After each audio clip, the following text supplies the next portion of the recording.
রাসূলুল্লাহ তিনি যে সমস্ত সৃষ্টির ভিতরে সেরা, আল্লাহ পাক তাকে সেরা করে বানিয়েছেন।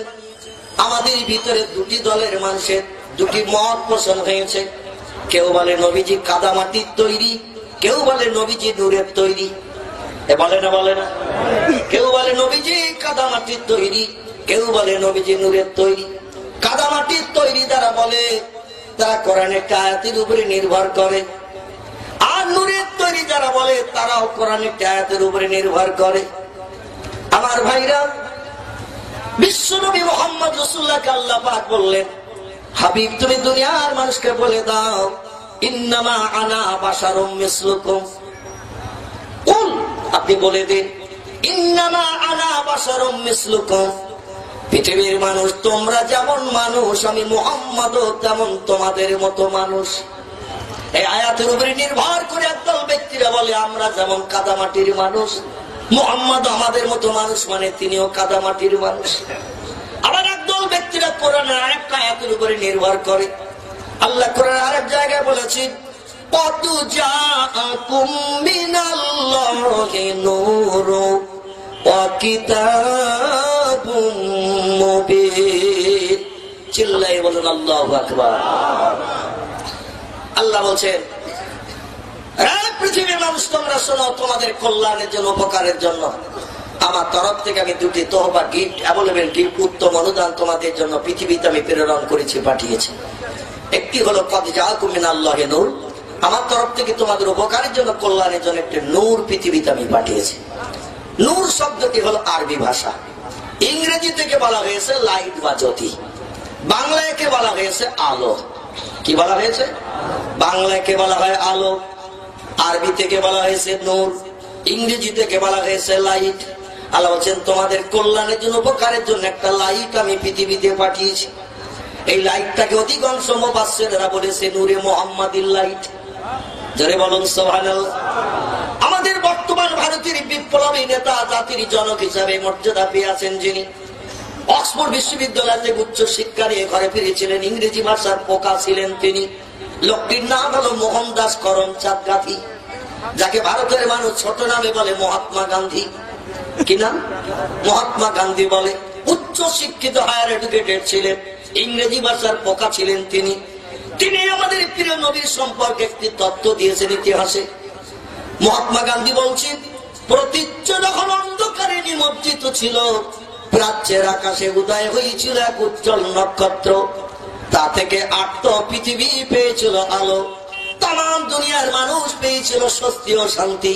সেই নক্ষত্রটির নাম, সেই তারকাটির নাম মক্কার জ্যোতি, মদিনার বাতি, আব্দুল্লাহর বাটা, মামিনার নয়নের মণি, যার মধুর নাম মুহাম্মাদুর রাসূলুল্লাহ সাল্লাল্লাহু আলাইহি ওয়াসাল্লাম।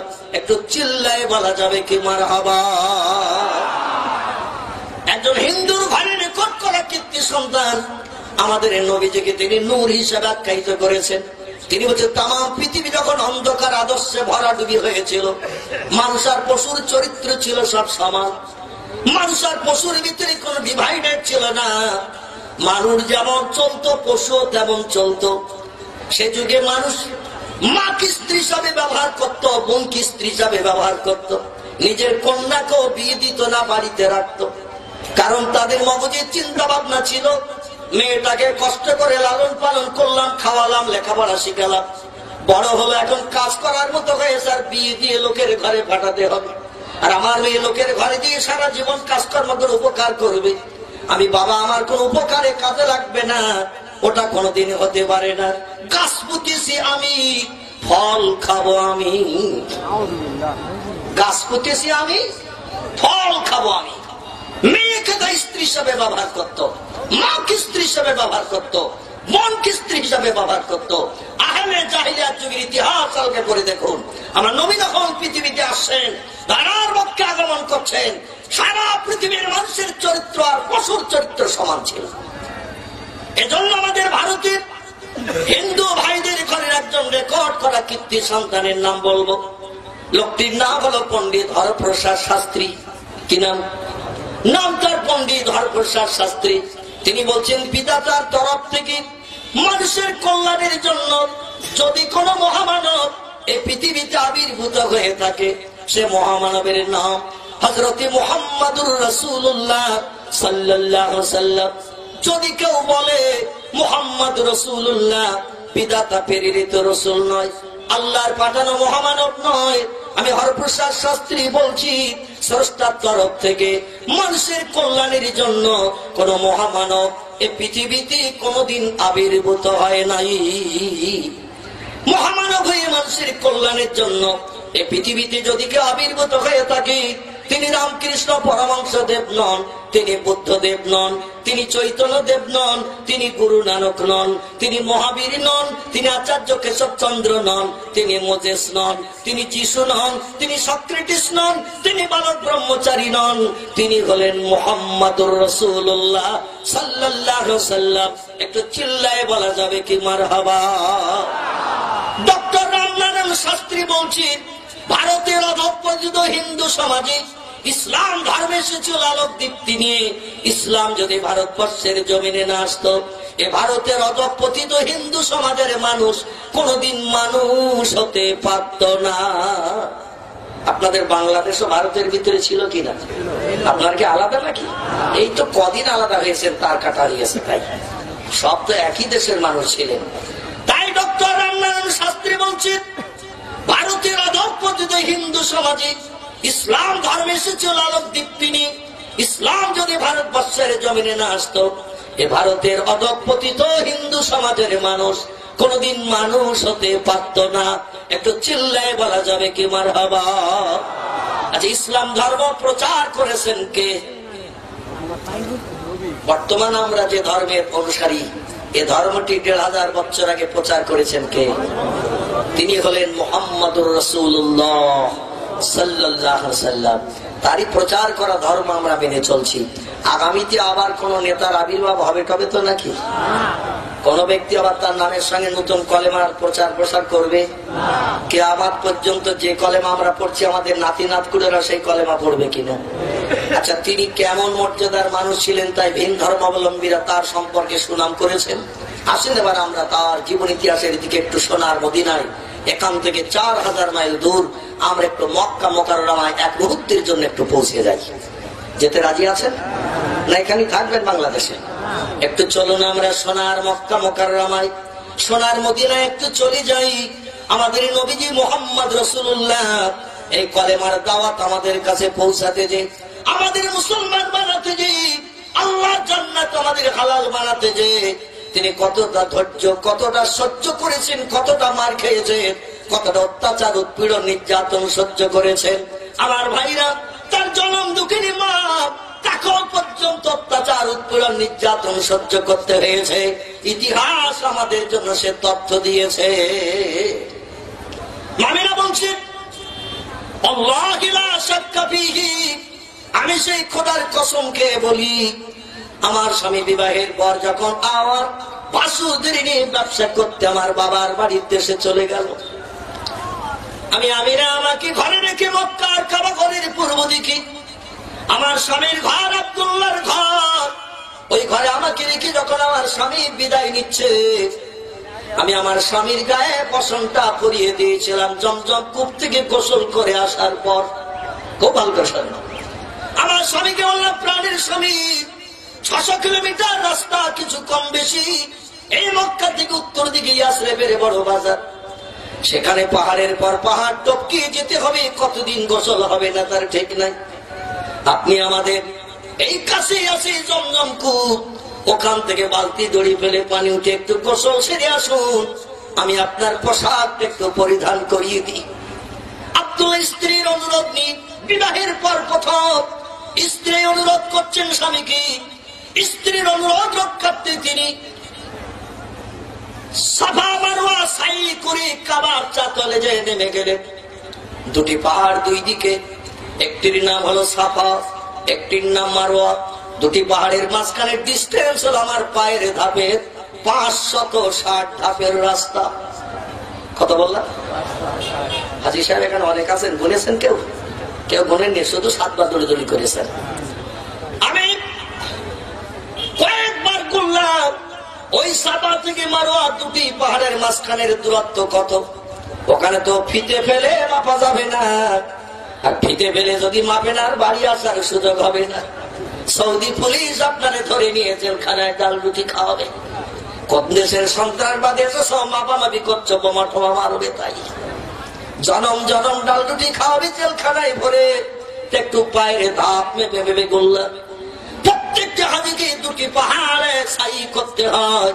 কতটা দূরত্ব রাস্তা একটু গণনা করলাম, ঘুরে দেখলাম দুটি পাহাড়ের মাথা আপ ডাউন করতে সময় লাগে 560 ধাপের রাস্তা। বর্তমান কাবা শরীফের চাতল যেটা, হাজী সাহেবরা যে 4 কোনা ঘরটাকে চতুর্দিকে ঘুরে ঘুরে বেষ্টনী করে তপ করে থাকেন, 7 বার ঘুরলে তারপর একটা তপ কমপ্লিট হয়। কতবার? 7 বার পাক দিতে হয় কাবা ঘরের চতুর্দিকে। এই কাবা ঘরের চাতলটি আমি চতুর্ধার দিয়ে একটু পায়ে হেঁটে ঘুরে ঘুরে দেখলাম। আমার পায়ের ধাপের 730 ধাপের রাস্তা। কত বললাম? 730 ধাপ পায়ে হেঁটে ঘুরে আসলে মাঝখানে যতটা ফাঁকা জায়গা পড়বে, এটা হলো বর্তমান কাবা শরীফের চাতল। জোরে বলুন একটু আমিন। এই চাতলের পূর্ব দিকে, কাবা ঘরের পূর্ব দিকে আমাদের দিকে আল্লাহ সমস্ত নেয়ামত গুলো সব রেখে দিয়েছে। আমরা বর্তমান ভারতের মুসলমানেরা যেমন ধন্য, আপনারা বাংলাদেশের মুসলমানেরাও তেমন ধন্য। কারণ ওই কাবা ঘরের পূর্ব দিকে আমরা বসবাস করি, ঠিক কিনা? কাবা ঘরের পূর্ব দিকে আমরা বসবাস করি, এজন্য আমরা এই দুটি দেশের মানুষ ধন্য। আবার এই দুটি দেশের মানুষ রেকর্ড করতে শুরু করেছে। পৃথিবীতে যত মুসলিম দেশ আছে, কোন দেশে এত মুসলমান নাই। আমরা দুটি দেশ এখন বিশ্ব রেকর্ড বুকে রেকর্ড করতে শুরু করেছি। আমাদের বর্তমান ভারতের মুসলমানের সংখ্যা 40 কোটি সুই সুই হতে যাচ্ছে, আর আপনাদের বাংলাদেশের মুসলমানের সংখ্যা 17.5-18 হতে যাচ্ছে কিনা? আমার ভাইরা, এই কাবা ঘরের পূর্ব দিকে আল্লাহ সমস্ত নেয়ামত গুলো রেখেছি। কারণ নবীজির উম্মতের সংখ্যা আমরা দুটো দেশের মানুষ সব থেকে বেশি শ্রীবৃদ্ধি করেছি। ইরাকে এত মুসলমান নাই, ইরানে নাই, কুয়েতে নাই, জর্ডনে নাই, পারস্যে নাই, তুরস্কে নাই, লিবিয়া নাই, ইন্দোনেশিয়া, নাইজেরিয়া, মালয়েশিয়া, এমন করে পাকিস্তান থেকে শুরু করে আফগানিস্তান, যত মুসলিম দেশ আছে কোন দেশে এত মুসলমান নাই। সব দেশের মুসলমানকে আমরা টপকি দিয়ে দিয়েছি। জোরে বলুন একটু সুবহানাল্লাহ। নবীদের মুখে হাসি ফুটেছে। আমরা কিয়ামতের মাঠে আল্লাহর পয়গম্বর যখন দাঁড়াবে, প্রত্যেকটি নবী তাদের উম্মতদের নিয়ে হাসরের মাঠে দাঁড়িয়ে যাবে। আল্লাহ নবী বলছেন, আমার মনে বড় ভয় হয়। সর্বক্ষেত্রে সর্ব জায়গায় সব নবীর থেকে আল্লাহ আমার ইজ্জত সম্মান বেশি দিয়েছে, কিন্তু কিয়ামতের মাঠে আমার উম্মতের সংখ্যা যদি কম হয়ে যায়, আমি সেদিন অন্য নবীদের কাছে মুখ উঁচু করতে পারবো না। যে দেশের মানুষ আমার উম্মতের সংখ্যা শ্রীবৃদ্ধি করে সব নবীর উম্মতদের সংখ্যায় কম করে আমার উম্মতের সংখ্যা বাড়িয়ে দিয়ে আমার মুখ উঁচু করাবে, আমি রাসূল সেই দেশের মানুষকে সঙ্গে না নিয়ে জান্নাতের সুখ উপভোগ করব না। নারে তাকবীর। আল্লাহ পাক তাই সেই দেশের মানুষের জন্য নেয়ামত রেখেছেন সব আমাদেরই দিকে। কাবা ঘরের দরজা একটি, পশ্চিমে নাই, উত্তরে নাই, দক্ষিণে নাই, এটা আমাদের পূর্ব দিকে। জোরে বলুন সুবহানাল্লাহ। এই কাবা ঘরের দেওয়ালে একটা জান্নাতি পাথর আছে, ঠিক আমার দাড়ি সমান উঁচু জায়গায় সেট করা। এই পাথরটির নাম হলো হাজরে আসওয়াদ। এটা উত্তরে নাই, দক্ষিণে নাই, পশ্চিমে নাই, এটা আমাদের পূর্ব দিকেই সেট করা। এই পাথর আর দরজার পাশে একটি জায়গাটির নাম বলা হয়েছে মুনতাজিম। কি নাম?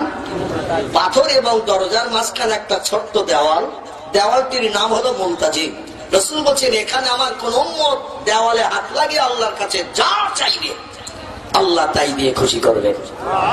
এই দেওয়ালটা আমাদেরই পূর্ব দিকে। জোরে বলুন সুবহানাল্লাহ। এই কাবা ঘরের পূর্ব দিকে রয়েছে ইব্রাহিম নবীর পদচিহ্ন দুটি পাথর সংরক্ষণ করা, যাকে বলা হয়েছে মাকামে ইব্রাহিম। কি নাম? এখনো গেলে দেখতে পাবেন ৫৫০০ বছর আগে ইব্রাহিম নবী যে পাথরের উপরে পা দিয়ে কাবা ঘরের দেওয়াল কেটেছিলেন রাজমিস্ত্রি হয়ে। ওনার পায়ের আঙুল থেকে গোড়ালি পর্যন্ত পুরো 2 ইঞ্চির মতো ডিপ হয়ে একেবারে সাফ লেগে রয়েছে। পাথর দুটি হলো জান্নাতি পাথর।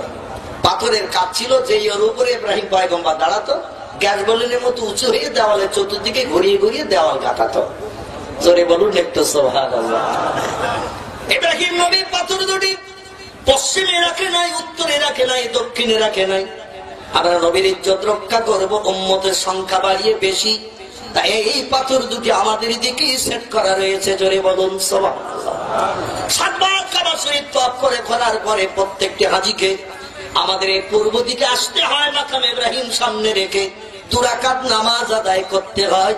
এই নামাজের নাম হলো ওজুবুত তাওয়াফ। কি নাম? ওজুবুত তাওয়াফ। এই নামাজ আদায় না করলে কাবা ঘর 7 বার পাক দিয়ে তওয়াফ করেছেন তো আল্লাহর দরবারে কবুল হবে না। এই পাথর দুটি আমাদের দিকে রাখা আছে। দুনিয়ার সব দেশে হাজীদের আমাদের দিকে এসে ওই ঘরটাকে সামনে রেখে 2 রাকাত নামাজ পড়তে হয়। শুধু তাই নয়, আল্লাহ পাক একটা নেয়ামত রেখে দিয়েছেন কাবার চাতলে, সেটির নাম হলো জমজম কূপ। কি নাম? কি নাম? সারা মক্কা শরীফে হাজী সাহেব যারা গেছেন বিভিন্ন জায়গায় তাদের বসবাসের স্থান হয়। আমি অদম 12 কিলোমিটার পায়ে হেঁটে হেঁটে চতুর্দিকে ঘুরে ঘুরে দেখেছি। মক্কা শরীফে যে একটু বিশ্রাম রেস্টের চিন্তা ভাবনা নিয়ে নাই। এসেছি আর কবে আল্লাহ আনবে জানি না। নবীজির পদচিহ্নের দেশ একটু ঘুরে ঘুরে দেখে 12 কিলোমিটার ঘুরে ঘুরে দেখলাম একটা টিউবওয়েল নাই, ডিপটাইল নাই, খাল নাই, পুকুর নাই, ডোবা নাই, নদী নাই, নালা নাই, কিচ্ছু নাই। একটাই মাত্র পানির ব্যবস্থা, সেটি হলো জমজম কূপ। বর্তমান 21 শতাব্দীর যুগে, প্রযুক্তি যুগের বিজ্ঞানীরা কত কিছু বানিয়েছে, মানুষের কল্যাণের জন্য কত সুন্দর তথ্যগুলো, তহবাগুলো মানুষের উপকারের জন্য দিয়েছে। বিজ্ঞান এমন গাড়ি বানিয়ে দিয়েছে, আর 2-5 বছর পরে বাজারে কোদালও বিক্রি হবে না, ঝুড়িও আর কেউ বনবে না। এমন গাড়ি বিজ্ঞান বানিয়েছে। গাড়ির হাতল মারতেছে, 10-15 ঝুড়ি একসঙ্গে মাটি উঠিয়ে নিয়ে আবার পিছনে ঘুরিয়ে ট্রাকে ভরিয়ে দিচ্ছে। ট্রাক আবার জায়গায় যেয়ে, লরি জায়গায় যেয়ে সামনে উঁচু করে হড়াড় করে ঢেলেও দিচ্ছে। চাষারে বলা হচ্ছে না যে একটু কোদাল দিয়ে টেনে নাও, বলা হচ্ছে নাকি? তো কোদাল যদি আর না লাগে তো কোদাল কেনবে নাকি কেউ? আর ঝুড়ি যদি ভরার দরকারই না হয় তাহলে ঝুড়ি তো আর ঝুড়িওয়ালা বনবেও না, কারণ বুনি রেখে দিয়েছি, কেউ কেনেও না। বিজ্ঞান কত উপকার করেছে মানুষের, কিন্তু বিজ্ঞান এখানে ফেল হয়ে গেছে। এখনো পর্যন্ত মক্কা শরীফ একটা টিউবওয়েল করতে পারেনি, ডিপটয়েল করতে পারেনি, পানির কোনো ব্যবস্থা করতে পারেনি। সাগরের থেকে নোনা পানিগুলো নিয়ে মেশিনে ফ্রেশ করি আমার ভাইরা মানুষের পেশাব পায়খানার ব্যবহারের জন্য দেয়া হয়। আর জমজম কূপের পানি ওযু থেকে শুরু করে, গোসল থেকে শুরু করি, সব কাজে জমজম কূপের পানি ব্যবহার করা হয়। এই কুয়াটি কাবা ঘরের পশ্চিমে নাই, উত্তরে নাই, দক্ষিণে নাই। আমরা দুটি দেশের মানুষ, সংখ্যায় নবীর উম্মত বেশি, তাই কুয়াটা আল্লাহ জিবরিল আমিনের ডানার গায়ে ইসমাইলের হাত পা কষাকষিকে কেন্দ্র করে তার মায়ের চোখের পানিকে কবুল করে এই কুয়াটা আমাদের পূর্ব দিকে বানিয়ে রেখেছে। একটু জোরে বলা যাবে না সুবহানাল্লাহ? নারে তাকবীর। বর্তমান কাবা শরীফের যে চাতওয়াল, এই চাতওয়াল থেকে 23টা ধাপ সিঁড়ি ভেঙে নিচের দিকে নামতে হয়। কটা বললাম? 23টা। 2 তলা 3 তলা উঠতে গেলে সিঁড়ির ধাপ ভাঙতে হয় না?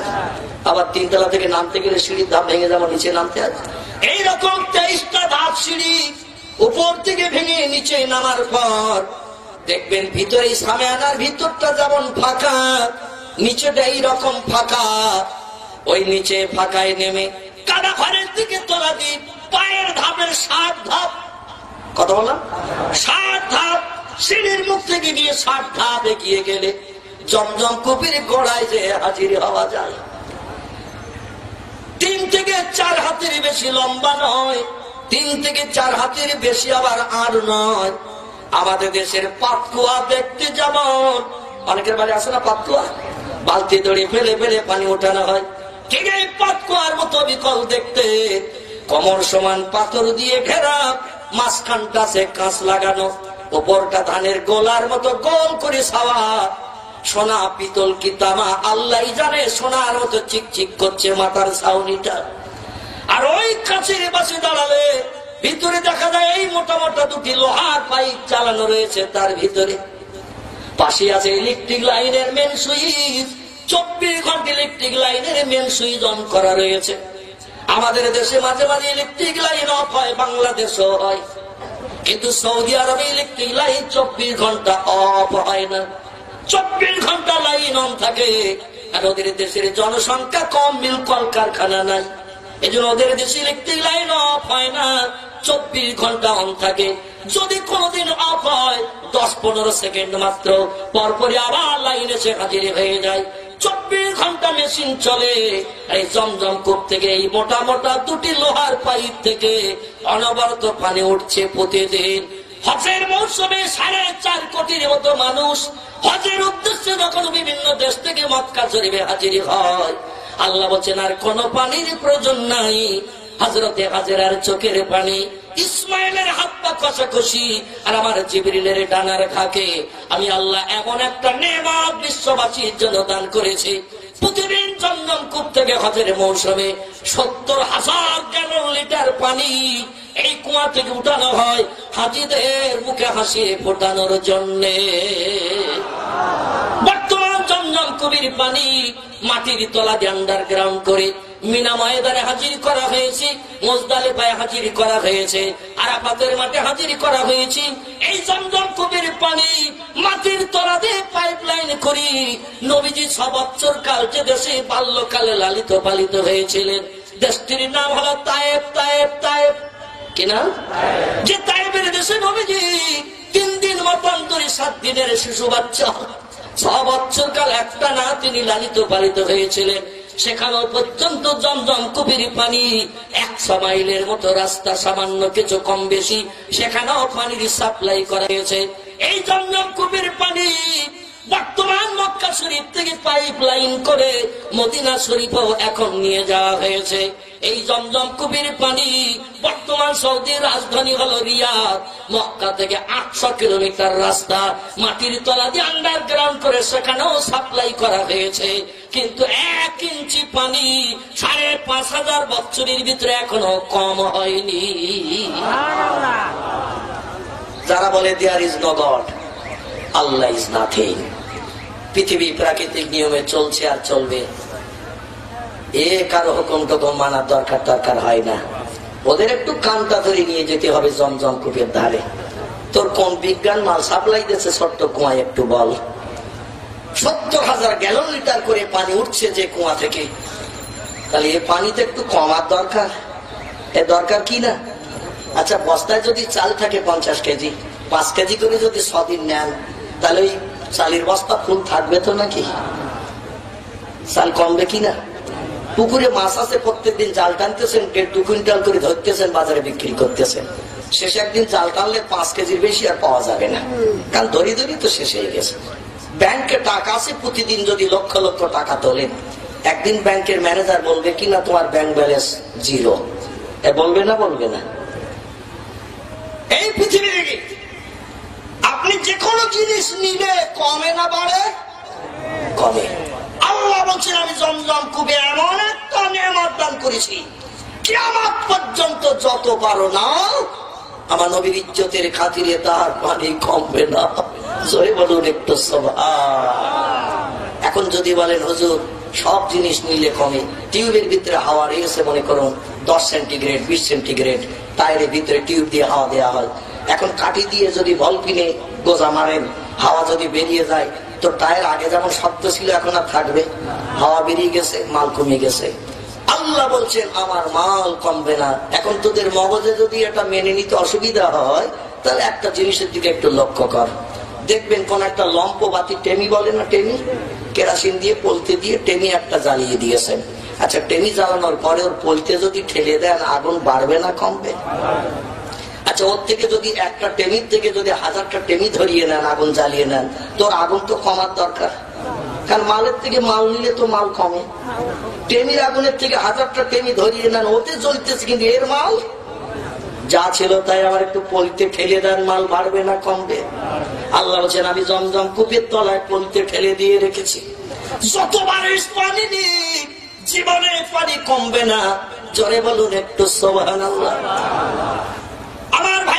1992 সাল আমেরিকার সঙ্গে তখন দ্বন্দ্ব চলেছে ইরাকে, আমেরিকার সঙ্গে দ্বন্দ্ব চলেছে ইরাকে। ইরাককে ধূলিসাৎ করার জন্য এরোপ্লেন চালানো হলো। এরোপ্লেন চালিয়ে আমেরিকা সরকার জর্জ বুশ লাভবান হতে পারেনি। নদী পথে দ্বারা নৌকা চালালো, জলজাহাজ চালালো ইরাককে বিধ্বস্ত করার জন্য, মিস্টার সাদ্দাম হোসেনকে করাপ্ত করার জন্য। আমরা এমন ঘন কুয়াশা দিল, জলজাহাজ পর্যন্ত ইরাককে বিধ্বস্ত করতে পারেনি। বরং স্বপ্নযোগী জানিয়ে দেওয়া হলো, মিস্টার সাদ্দাম হোসেন, যে দেশে সমস্ত অলিদের শ্রেষ্ঠ অলি কবরস্থ হয়ে আছে, তিনি হলেন পিরানে পীর দস্তগীর মহিউদ্দিন আব্দুল কাদের জিলানী। চিল্লায়ে বলুন একটু আল্লাহু আকবার। সমস্ত নবীদের শ্রেষ্ঠ নবী যিনি, তিনি হলেন মুহাম্মাদুর রাসূলুল্লাহ। সমস্ত অলিদের স্কন্ধে আল্লাহ যার পদযুগল রেখেছে, তিনি হলেন আব্দুল কাদের জিলানী রাহমাতুল্লাহ আলাইহি, যার জন্মটাও ছিল পৃথিবীতে তাজ্জব। জোরে বলুন একটু আমিন। পিতার নাম ছিল আবু সালেহ মুসা জাহাঙ্গীর, মায়ের নাম ছিল উম্মুল খায়ের ফাতেমা। কি নাম? উম্মুল খায়ের ফাতেমা। নানার নাম ছিল আব্দুল্লাহ সাহবী। এনার কন্যা যিনি কোরআনের 18 পারার হাফেজা ছিলেন, প্রতিদিন রাতের বেলা ঘুমাতে জি বিছানায় বালিশে মাথা দিয়ে শুতে যে সাপারা করে কোরআন তেলাওয়াত না করে হযরত উম্মুল খায়ের ফাতেমা বিশ্রাম নিতেন না। আর আমাদের মেয়েরা ঘুমানোর আগে একটু রিমোটের সুইচ টেপে কিরণমালা কোথায় হচ্ছে তাই। বেদের মেয়ে দোষ না, বস্তাবন্দি বদুল্লাস, দরজা ভাঙাবো, ফিল্মের নাম শুনলে কলিজা গরম হয়ে যাবে। এরা টেলিভিশন না দেখে ঘুমায় না। তবে বেলিয়া ডাকার মেয়েরা ভালো দিন, আমি বদনাম দেব না। সকালবেলা যাওয়ার সময় মার খেয়ে মরণ হবে আমার, জামালা বেঁধে যাবে। এরা ভালো। বর্তমান 21 শতাব্দীর যুগে আমাদের মেয়েরা ধর্মকে যেমন জলাঞ্জলি দিয়েছে, পুরুষেরাও তেমন ধর্মকে জলাঞ্জলি দিয়ে ভারত বাংলাদেশের জমিনের তলায় দাফন করে দিয়েছে। ভাইরা মা, এই মেয়েটি প্রতিদিন সাফারা কোরআন তেলাওয়াত না করে ঘুমাতেন না। আল্লাহ পাক স্বামী স্ত্রী নসল একটি পুত্র সন্তান দিয়েছে, নাম রেখেছে তার আব্দুল কাদের। কি নাম? আব্দুল কাদের। আর আমাদের ছেলেদের নাম এখন মিন্টু, পিন্টু, নন্টু, জন্টু, লালটু, বল্টু, বাপি, বাপ্পা, বাবলু, বাচ্চু, ডবলু, বুলু, আকাশ, পাতাল, নাট, স্ক্রু। মডার্ন যুগের নিউ ফ্যাশনের নাম। একটা ছেলের নাম রেখেছে নাট, আর একটার নাম রেখেছে স্ক্রু। নতুন নতুন নাম। দুই ভাই পিস পিস করে বলছে, ভাই পাড়ার লোকেরা বাপের টাইট দেওয়ার দরকার নাই, দুই ভাই বড় হব, নামের মর্যাদা দিয়ে বাপের টাইট দিয়ে ছেড়ে দেব। এখন ছেলেরা টাইট দিচ্ছে না, দিচ্ছে না, যেমন নাম তেমন টাইট, অসুবিধে কিচ্ছু নাই। রাসূল বলেছেন, ইসমি আওলাদুকুম কাসমিল আম্বিয়া। আল্লাহ যদি তোমাদের কোন পুত্র সন্তান দান করে, ছেলেদের নামগুলো একটু পয়গম্বরদের নামের সঙ্গে মিলিয়ে মিলিয়ে রাখবে। আল্লাহ যদি তোমাদের কন্যা সন্তান দান করে, মেয়েদের নামগুলো একটু পয়গম্বরের বিবিদের নামের সঙ্গে মিলিয়ে মিলিয়ে রাখবে। জোরে বলুন একটু আমিন।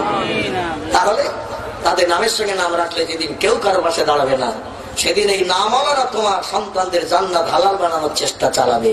সকলে বলুন একটু আল্লাহুম্মা আমিন। আল্লাহ একটি পুত্র সন্তান দিয়েছেন, নাম রেখেছেন আব্দুল কাদের। রাতের বেলা বাচ্চা হয়েছে, ভোরবেলা স্ত্রী গোছ গাছ করে দিয়ে আবু সালেহ মুসা জাহাঙ্গীর দাজলা নদীতে জাল পাততে চলে যাচ্ছেন। খুব ছোট্ট কথা শুনুন, জাল পাততে চলে যাচ্ছেন দাজলা নদীতে। নদীতে নৌকায় বসে জাল পেতে রাখে, স্রোতে মাছ চলতে যে জালের ভিতরে ঢোকে, এই মাছ নিয়ে তিনি সংসার নির্বাহ করে থাকেন। স্ত্রীকে বললেন, তোমার গোছ গাছ সব করে দিলাম, এবার তুমি বাচ্চা নিয়ে থাকো, আমি কিছু পয়সা উপার্জন করে খাবার কিনে নিয়ে বাড়ি ফিরবো। দেখতে দেখতে সকাল 9:30 10টা মতো হয়ে গেছে। স্ত্রী বাচ্চা নিয়ে ঘরে বসা, স্বামী অনুমতি নিয়ে যাচ্ছেন জাল পাততে। আজকের একটু লেট হয়ে গেছে, কারণ একটা বাচ্চা হয়েছে তাই। এলাকার মানুষেরা বাড়ির সামনে হাজির। এলাকার মানুষেরা বাড়ির সামনে এসে বলছেন, সুবি সাহেব এক সমস্যার সম্মুখীন হয়েছে, সমস্যার কি একটু সমাধান করা যাবে? সুবি সাহেব বলছেন, মাহালুকা মাখবরো কি আখি, এ ভাইরা কি খবর তোমাদের দল বেঁধে আমার বাড়ির সামনে? বল গতকাল 29 শাবান ছিল, আকাশে চাঁদ ওঠার সম্ভাবনা ছিল, আকাশে মেঘ থাকার কারণে আমাদের এলাকায় আমরা আকাশে চাঁদ দেখতে পাই নাই। এখনো পর্যন্ত আমরা এখন ইফতার করি নাই। বেলা 9:30 10টা বেজে গেছে। বিভিন্ন আলেম ওলামা মুফতিদের কাছে গেছি, আজকের আমরা রোজা রাখবো না ভাঙবো? চাঁদ তো গতকাল সন্ধ্যায় দেখতে পাইনি, এখন রোজা রাখবো না ভাঙবো? বিভিন্ন আলেম ওলামাদের কাছে গেলাম, তারা তো তেমন সঠিক তথ্য দিতে পারলো না। শেষ বেলা আপনার কাছে এসেছি, আপনি কি একটু তথ্য দিতে পারবেন? উনি বলছেন আলেম ওলামারা তথ্য দিতে পারলো না, আমি একটা সুফি মানুষ, শরীয়তের জ্ঞান গম্য ততটা আমার নাই, আর তোমরা এসেছো আমার বাড়ি বড় আশা নিয়ে, আমি এখন তোমাদের কি করে ফিরাই? কমিয়া কি, হ্যাঁ ভাইরা তোমরা একটু দাঁড়িয়ে যাও, আমি যদিও আমার বিবির কাছ থেকে অনুমতি নিয়ে এসেছি তাজলা নদীতে জাল পাততে যাব, তবে তোমরা যখন একটা ফতোয়া নিয়ে এসেছো আমি অন্দর মহল থেকে একটু ঘুরিয়ে আসি। এলাকার লোকজন বলছেন আপনার স্ত্রীর সঙ্গে দেখা করে কি লাভ? বলে আমার স্ত্রী একটু শরীয়তপন্থী মানুষ আছে, একটু চেয়ে দেখি তোমাদের সমস্যার সমাধান দিতে পারে কিনা। বলো তাড়াতাড়ি আসবে, ছেলেরা পাচ্ছে না, আলেম হাফেজ মুফতিরা পাচ্ছে না, তোমার বউ পারবে নাকি? বলছে যখন দাঁড়াই, অন্দর মহলে যে দরজার মুখে সালাম দিলেন, স্ত্রী সালামের প্রত্যুত্তর দিলেন, দিয়ে বলছেন মাহলুকা মাখবরো কিয়া যাও জি। প্রাণের স্বামী, হঠাৎ আবার কেন আপনি ফিরলি? আবু সালেহ মুসাদাঙ্গি বলছি বিবিরে, গতকাল 29 শাবান চলে গেছে, আজকের শাবানে 30 হবে না রমজানের প্রথম হবে? আরবি মাস 29 হয় 30 হয়, এজন্য সম্ভাবনা ছিল 29 হবে। এখন এলাকার মানুষেরা গতকাল রাত্রে আমাদের এলাকায় আকাশে মেঘ থাকার কারণে চাঁদের সন্ধান পায়নি, এখনো তারা রোজা রাখবে কি রাখবে না, এখন ইফতার করিনি, কিছু খাইনি, তা আমার কাছে ফতোয়া জানতে এসেছে। আমি তো কোনো তথ্য দিতে পারলাম না, তুমি কি ওদের মুখে হাসি ফোটাতে পারবে?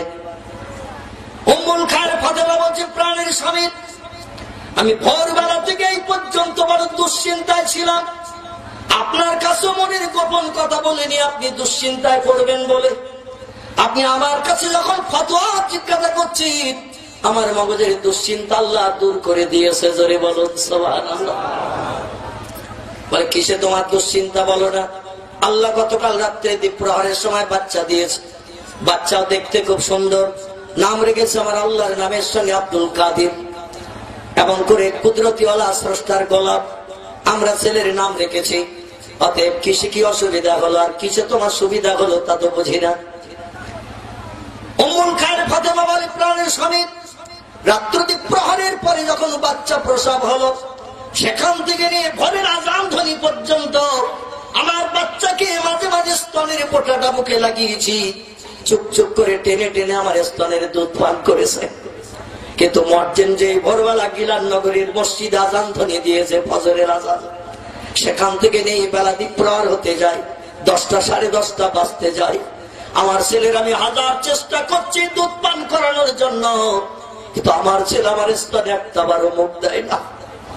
আমার মনে মনে ধারণা হচ্ছে আমার ছেলের বোধহয় ছোঁয়াচে কোন রোগ ধরেছে, আর বোধহয় কিছু খাবে না, না খেয়ে আমার ছেলে মারা যাবে।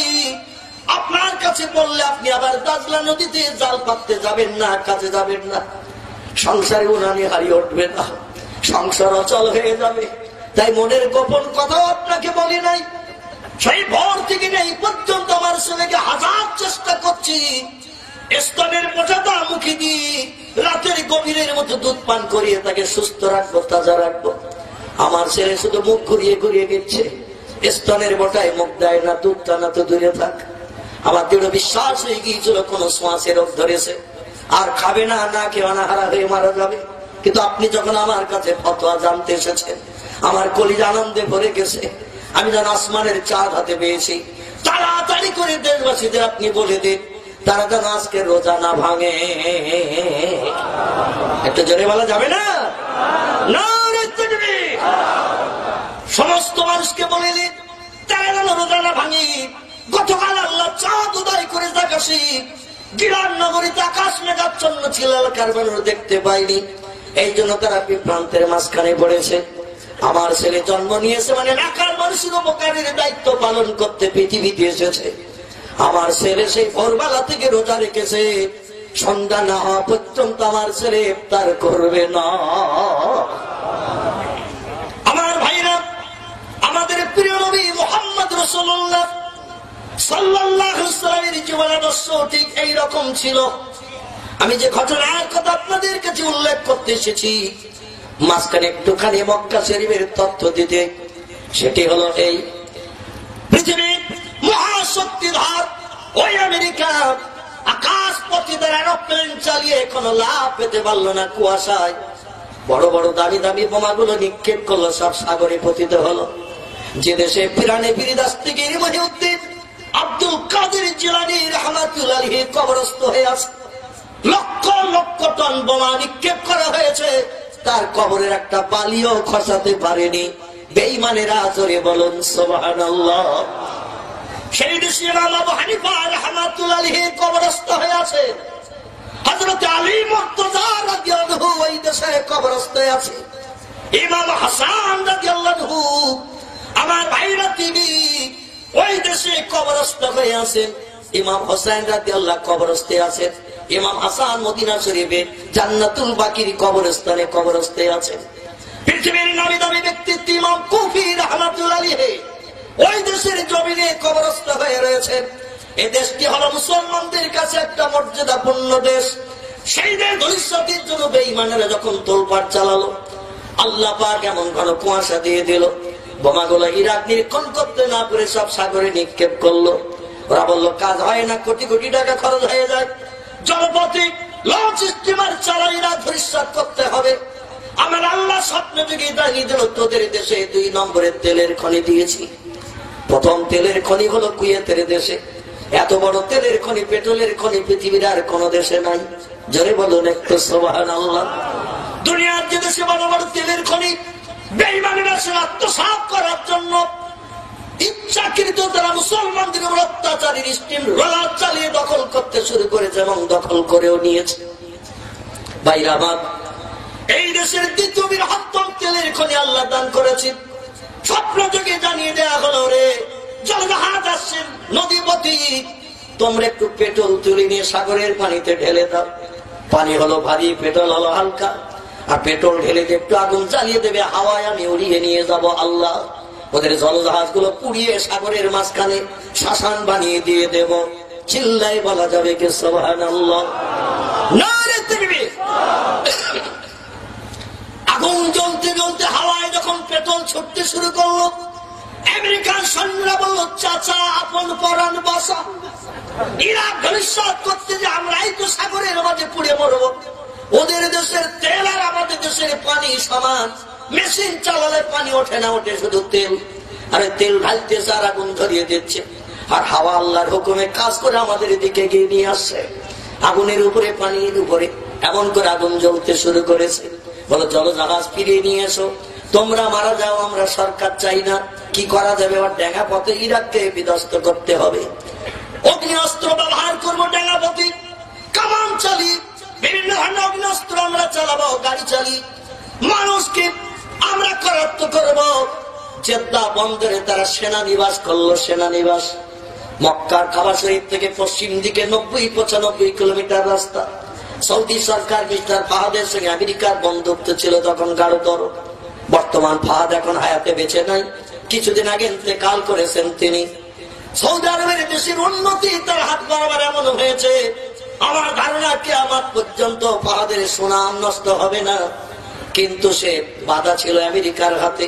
ওদের দেশে কোনো মিল কলকারখানা নাই, গাড়ি বাড়ি নাই। দেশের উন্নতি করার জন্য আমেরিকার দেশ থেকে কিছু মেশিনাদি গাড়ি বাড়ি যন্ত্রপাতি নিতে হতো। ওদের সঙ্গে শত্রুতা করলে তো দেশের উন্নতি হবে না। পাহাড় কাটা মেশিন আমাদের নাই, ব্রিজ বানানোর জন্য তেমন ক্রেন মেশিন টেশিন নাই। যা কিছু পাই সব আমেরিকার কাছ থেকে পাই। পাহাড়ের তলা দিয়ে সুড়ঙ্গ পথ বানাতে গেলে আমেরিকান গাড়ি বাড়ির প্রয়োজন হয়। এই জন্য আমেরিকার সঙ্গে ফাহাদের বন্ধুত্ব ছিল গাঢ়তর। দেশের উন্নতি করার জন্য আমেরিকান সরকার বলল, আমাদের সৈন্য নিবাসের সুযোগ দিতে হবে তোমাদের দেশে। ফাহাদ বলল, মক্কার কাবা ঘরের চতুর্দিকে 10-12 কিলোমিটার এরিয়া, হেরেমের এরিয়া, এর ভিতরে কোন সুযোগ হবে না। হেরেমের এরিয়ায় বিধর্মীদের প্রবেশ অধিকার নাই। আপনারা যদি সুযোগ নিতে চান, জেদ্দা বন্দরে লোহিত সাগরের কিনারায় নেন। সেখানে সেনানিবাস করা হলো, তাবু করা হলো, যুবক যুবতী নর নারী পুরুষ সেখানে তাবুর ভিতরে থেকে ভোরবেলা তারা ট্রেনিং দিচ্ছে, ওয়ার্ম আপ করছে কি করে মহড়া দিয়ে যুদ্ধ করতে হবে। আর আমেরিকার থেকে বাই প্লেনে করে জেদ্দা বন্দর হলো ইন্টারন্যাশনাল এয়ারপোর্ট। শকুনের মতো শুধু প্লেন ওড়ে, শকুনের মতো প্লেন নামে। দূর থেকে দেখলে মনে হয় কোন গরু মহিষ মারা গেছে তাই শকুন নামতেছে, কিন্তু আসলে একটা শকুন নয়, সব হলো প্লেন আর প্লেন। উঠছে যেমন নামছে তেমন। পৃথিবীর সব দেশের প্লেন এখানে নামে, সব দেশের প্লেন এখান থেকে আবার উড়ে চলে যায় তাদের দেশে। সেখানে প্লেনে করে খাবার নিয়ে আসা হলো, প্যাকিং করা খাবার। সৌদি সরকারকে জিজ্ঞাসা করা হলো, পানি কি আমাদের দেশ থেকে নিয়ে যেতে হবে নাকি? বলে আমাদের দেশে আছে 1 নম্বরের ফিল্টারওয়ালা পানি, নাম হলো তার জমজম কূপের পানি। 5,500 বছর আগে তৈরি, এখনো পর্যন্ত কুয়ার পানি শুকায়নি। এ পানি আপনাদের জন্য বরাদ্দ করা হবে, আপনাদের দেশ থেকে আর বাই প্লেনে করে পানি আনতে হবে না। সৌদি সরকার পানি দেওয়ার দায়িত্ব নিল, আমেরিকার সরকার একটু মাবুদের দুশ্চিন্তা নিল, কারণ আমরা পরিষ্কার করবো যে দেশ তারা মোল্লা, আবার যে দেশে তাবু কাটছি এরাও মোল্লা। মোল্লাদের ভিতরে মহব্বত প্রেম ভালোবাসা থাকতে পারে। আমাদের যে পানি দেবে জমজমের পানি, তাতে বিষক্রিয়া দিতে পারে, আর্সেনিক মিশাতে পারে। এই জন্য বলো তোমাদের এই পুরানো জমজম কূপের পানি আমরা ব্যবহার করব না। ও পানি যদি ব্যবহার করতে হয় সরাসরি আমরা ট্যাঙ্কি নিয়ে যাব, পানি ভরবো, জেদ্দা বন্দরে নিয়ে আসবো। তবে কুয়া আমাদের সাফ করার একটু সুযোগ দিতে হবে। বহুদিনের পুরানো কুয়া, আমরা ওটা সাফ করব, পরিষ্কার করব, তারপরে আমরা ওই কুয়ার পানি ব্যবহার করব। কারণ ওর ভিতরে কি ভরে দিয়েছো তা তো আমরা জানি না। একটানা 13 দিন 14টা আমেরিকান মেশিন জমজম কুয়ার ভিতরে হোস পাইপ চালিয়ে দিয়ে পানি সাঁচা শুরু করা হলো। টোটাল কুয়ার পানি উঠানো হবে, তারপরে আস্তে আস্তে তলা থেকে জমিয়ে যে পানি আসবে সেই পানি আমরা ব্যবহার করব। ওই থাকা পানি আমরা নেব না, কারণ 5,500 বছর আগের পূর্ণ কুয়ার পানি, ওর ভিতরে কত আর্সেনিক, কত আবর্জনা, কত জঞ্জাল, কত নোংরা রয়েছে, আমরা পানি ব্যবহার করব না। একটানা 13 দিন সৌদি সরকার ঘোষণা দিল, 1 মাসের মতো পানি তোমরা সব কুয়া থেকে উঠিয়ে ব্যারেল ভরে রেখে দাও। 1 মাস তোমাদের পানি দেওয়া হবে না, কারণ কুয়া সাফ করবে আমেরিকার সরকার, আমাদের 1 পয়সার খরচ লাগবে না।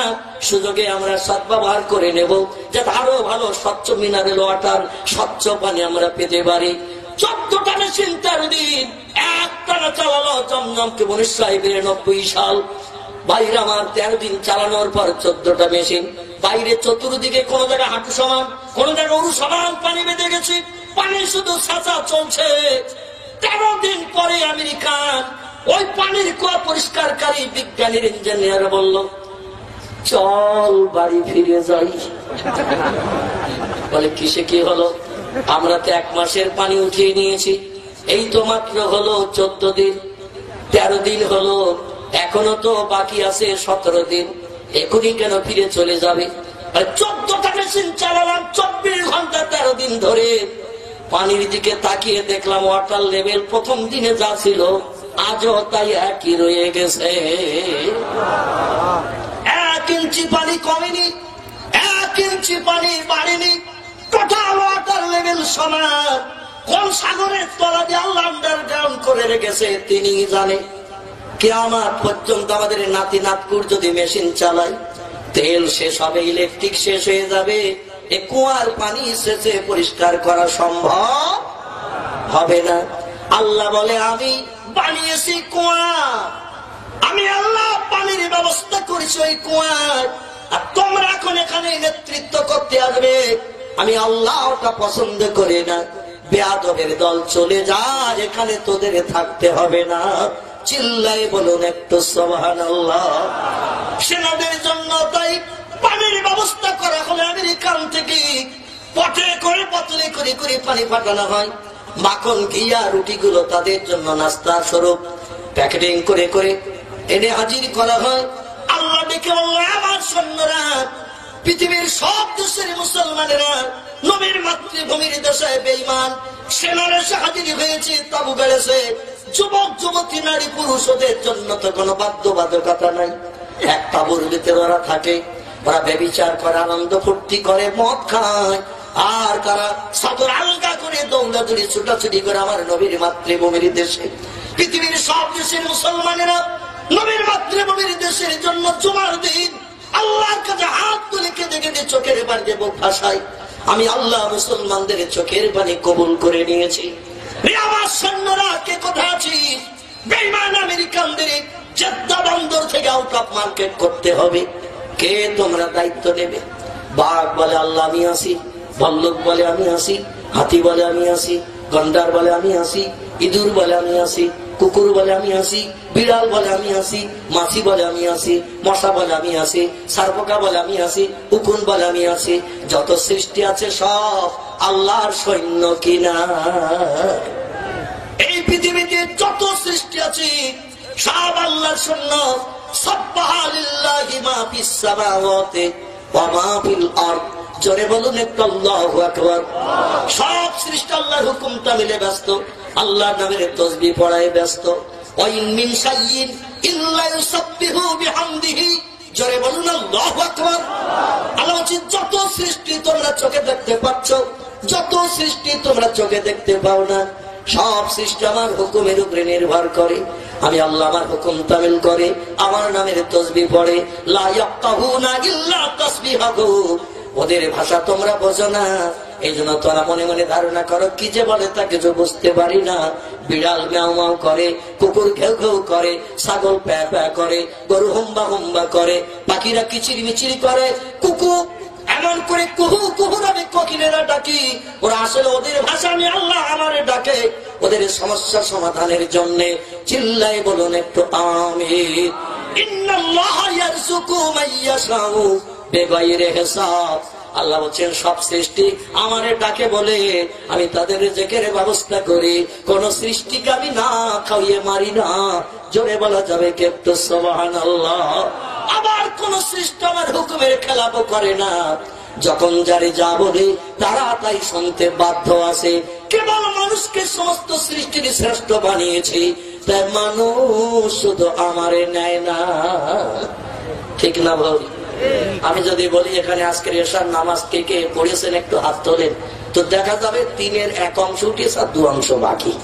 কারণ মাঘ মাস তো, ফাল্গুন চোদ্দ আসুক, তারপর আবার চিন্তা ভাবনা নেব। আবার ফজরে কটা লোক কম্বলে লাথি মারবো সেটা খোদাই জানে। ঠিক না বল? ফজরে কম্বলে কটা মানুষ লাথি মারবো সেটা খোদাই জানে। দাসমশার মতন সকালকা করে থাকবো, সময়ে মুয়াজ্জিন আযানের মর্যাদা আমরা দেব না। ঠিক কিনা? আল্লাহর হুকুম যদি আমরা তামিল না করলাম, তাহলে আমরা আল্লাহকে মানলাম।